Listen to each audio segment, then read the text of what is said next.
It's 8 a.m. on a bleak, blustery day in the city of Lancaster. But the weather won't deter 13-year-old Josh. In rain, hail, sleet and snow, he cycles to Skirton Community School. But there is a tasty incentive, a free breakfast. It helps the planet because it's not polluting coming in cars, so it's healthier to come on our bikes. The Bike It Boys represent the new, healthy side of Skirton. But only a few years ago, this school appeared to be in terminal decline. The school was in a mess. It was a very difficult place to be. There were youngsters who were clearly very unhappy. This school was seen as the school for, any kind of miscreants, basically. It was full of drug dealers and whatever. That was the public's perception of this school. We felt worried for our pupils because they didn't feel safe in the corridors and they just didn't enjoy the business of being at school and they were not learning.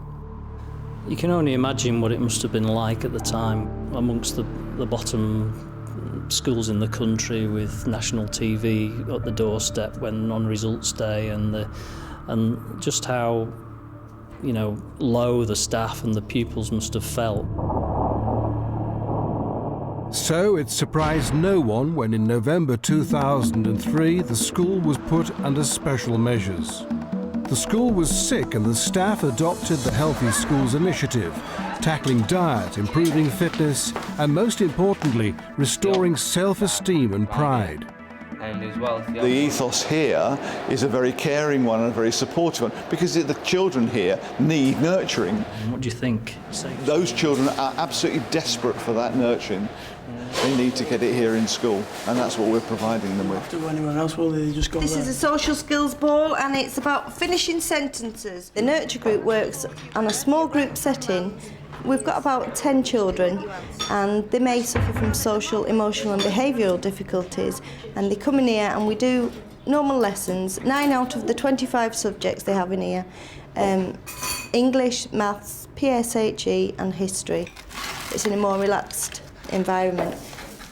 The breakfast helps them with social skills. They have a chat in the morning, they're more relaxed and it sets them up for the day. It's like putting petrol in your car basically. Fuels them for the day. They may stay in here for anything from 1 term up to 3-4 terms, but they never want to leave us when they move on back into mainstream. What you saw in the nurture room, you saw a miniature version of what this whole school is about. That nurture permeates through everything that happens in this school and the staff are just unbelievable. High praise, and it seems justified when you see how hard the staff work to get the students on side. We mark out and drill for the camshaft.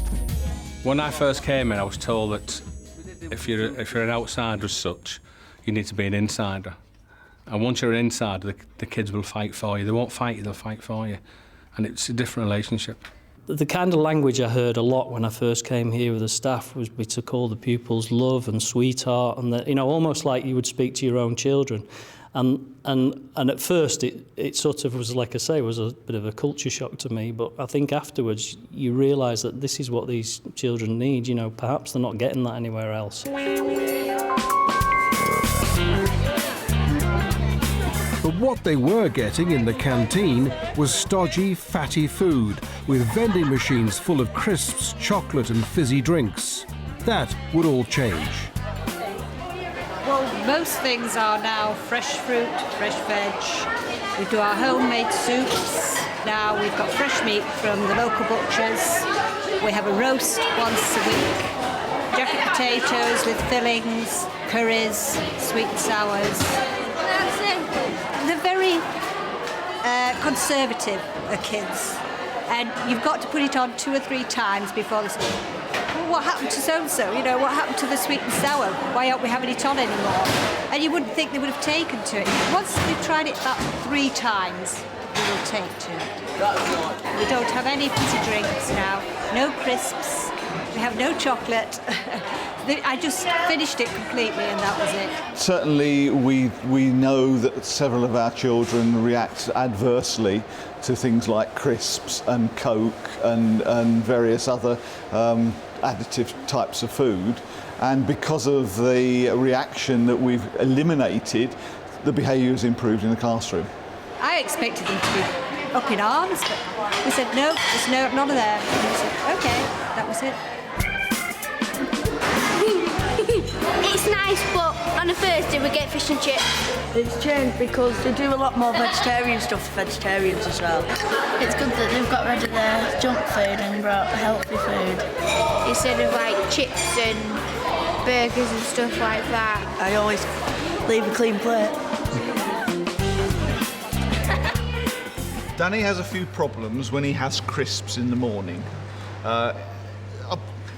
What does it do you? Do you? Makes me go mad. Makes you go mad. What was the word you used earlier? Loopy. Loopy. That's probably a good way of describing it. And if he doesn't have his crisps in the morning, then he's fine. Everyone really. Giving pupils a voice in the running of their school has been a fundamental part of Skirton becoming healthy. They operate a lead learners scheme, peer mentoring in the classroom, and the pupils themselves are drawing up a new anti-bullying policy. My suggestion is we have a safe zone round here, and then you have a teacher here near the toilet. Right. I wanted the policy, the anti-bullying charter, as we're going to call it, to come from them. I wanted the ideas to come from them. And the pupils just came up. I mean, they're quite intolerant, actually. What are you going to do if you see this bullying taking place? What are you going to do, Daniel? I think we should hang, draw and quarter them. OK, well, enough of your liberal views. What about you, Brian? What do you think? Well, we've got the stage system in it where you go to, like, first stage, second stage, so it's just like 3 chances and then they form the police. But if you just nip it in the bud straight away as soon as it happens, then it won't happen again, will it? Certain areas of the school that pupils consider to be areas where they're more likely to get bullied than others. They came up with this idea of this safe zone, that pupils who were feeling vulnerable or bullied or whatever could go, and there would always be somebody there. Bullying is a big issue for even the youngest of children, and again it's a mixed picture that I see. A large number of schools are doing fantastic things with bullying, particularly by involving children and young people through schools councils, by listening to what children themselves have got to say about the experience of bullying. I want all schools to be really on the ball in terms of stamping out the scourge of childhood today, which is bullying. At Skirton, physical fitness took a dive when they were put under special measures. That's now improving. But what do you do with teenage girls who are reluctant to keep fit? Well, what looks like a prayer meeting is in fact a classroom workout called Just 10, because it lasts for just 10 minutes. We're going to start with stepping out, stepping in. So after me, out, out, in. One of the big problems is they don't actually like sometimes the PE tutor. Another time is they don't actually like changing in front of other girls because they're developing and they've got to that age in their life where they want to hide everything rather than show it off. And another one is the fact that they don't like, it's like peer pressure. They feel they're going to show themselves up doing exercise and stuff in front of other girls. They haven't got the confidence, a lot of the girls.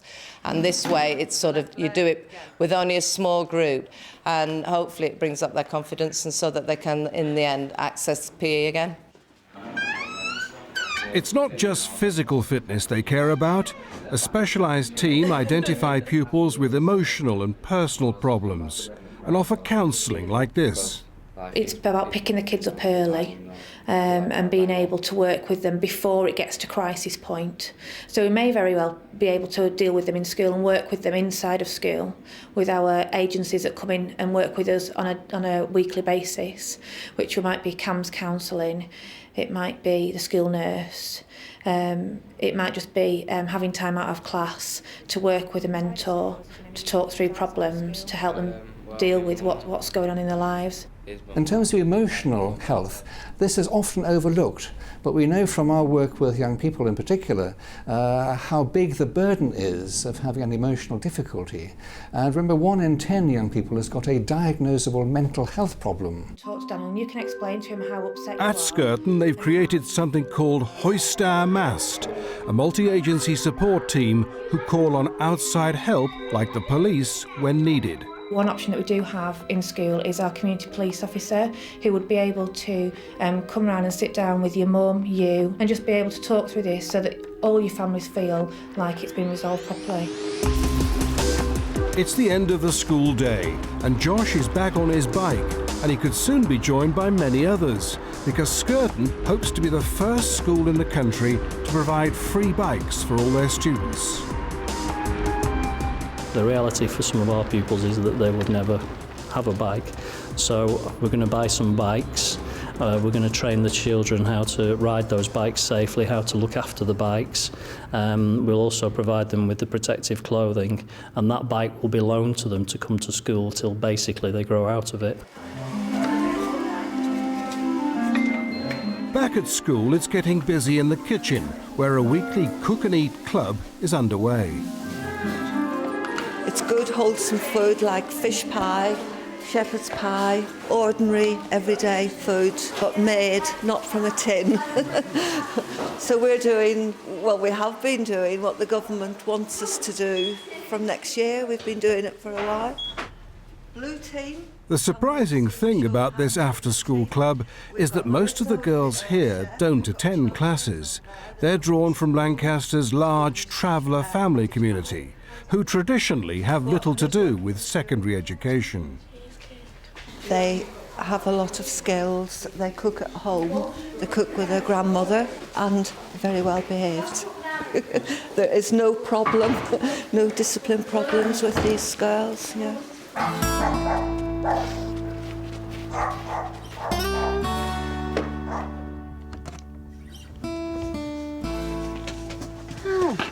Brought you a bit of cheesecake. Oh, it's lovely. Try it. I'll never try it.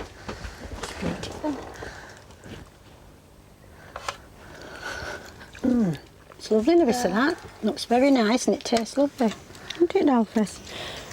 It's very good, and I think that they should learn to cook, because there's a lot of young people today can't cook. They don't know how to cook. Also, it learns them to mix with other people, you know, their own age group as well. It took 3 long, hard years to lift Skirton out of special measures. A school synonymous with failure, now truly healthy. And its academic reputation that once glowed in the 1950s, now well on its way to being restored. If you'd come to this school in the 1950s, this was, you know, second school. You go around Lancaster, you meet so many people who went to Skirton, who have small businesses, who remember this school with great affection. People will say to you, this is a good school, getting better. It is. We've just had the best results we've ever had. Our attendance is improving, the pupil behaviour is improving. We've changed a school to become something that this area absolutely desperately needs. It's a community school, it's a school that provides for children that are not being provided for elsewhere. We've got results from them that make your hair stand on end. Skirton's got a good fighting spirit, and we're on the up and we'll keep fighting.